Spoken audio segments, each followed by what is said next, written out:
தமிழகம் முழுவதும் மறியல், அரசுக்கு எச்சரிக்கை. உத்திரமேரூரில் ஜாக்டோ ஜியோ கண்டன ஆர்ப்பாட்டம்.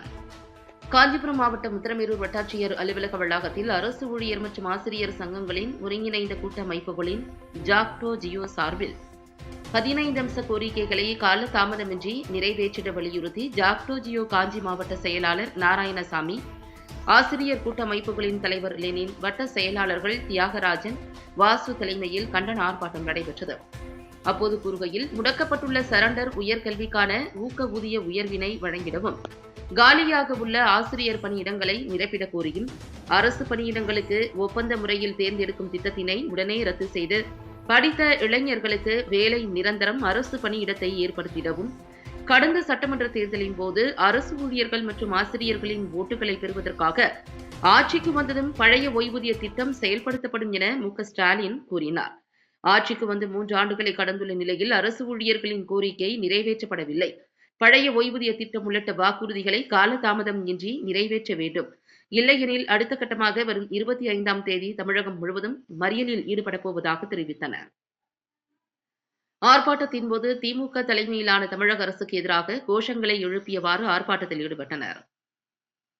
இருக்கும் பொழுது அளித்த திமுக தேர்தல் வாக்குறுதியான 309 பழைய பென்ஷன் திட்டத்தை அனைவருக்கும் அமல்படுத்த வேண்டும்.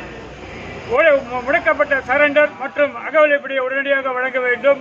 ஆசிரியர்களுக்கு இருக்கிற ஊதிய மாற்றத்தில் ஏற்பட்ட ஜூனியர் சீனியர் என்கிற நிலைப்பாட்டையும், தற்காலிக பணியிடம் மற்றும் இன்றைக்கு ஜியோ 453 நீக்குவது தொடர்பாகவும் உடனடியாக ஆசிரியர் சங்கங்களையும் அரசு ஊழியர்களையும் ஜாக்டோ ஜியோவை அழைத்து எங்களுடைய கோரிக்கையை நிறைவேற்ற வேண்டும் என்ற அடிப்படையிலே 15 அம்ச கோரிக்கைகளுக்காக இந்த ஆர்ப்பாட்டம் நடைபெற்றுக் கொண்டிருக்கிறது.